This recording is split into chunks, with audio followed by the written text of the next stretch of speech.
બાપા મને છે ને હટું બોલાવ્યો? આ નાથો છે ને અમારો ભોળિયો ભગત છે. મારી વાલા મોજ આવી, અમે પારાયણ કરવાનું નક્કી કર્યું. ત્યાં જેટલા ભક્તો બેઠા હતા હવને કીધું કે તમારે જે કઈ થાય એ કરજો. પણ આ તમારો નાથિયો તમારી ગાડી ગીરવે મૂકી આવી અને આ 2000 રૂપિયા લઈને આવ્યો. હવે મારા નાથો છે આવો ભોળો. ભાઈ સાહેબ તમે એને કઈ ઠપકો દીધા નહીં. આ તમારા 2000 રૂપિયા પાછા.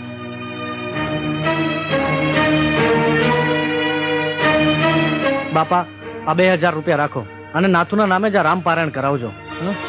અરે નાથુ જેવા ધર્મપ્રેમી ડ્રાઈવર અમારે ત્યાં નોકરી કરે એ વાત જાણીને જ મારી છાતી ગજ ગજ ફૂલે છે. નાથુ આજથી તારો પગાર ડબલ. અને બાપા મારે લાયક કાંઈ પણ જરૂર હોય, હજી આમાં કાંઈ વધઘટ થતી હોય તો મને મૂંઝાયા વગર કહેજો. ભાઈ ભાઈ બાપા સીતારામ. સીતારામ. જય કરો નાથા.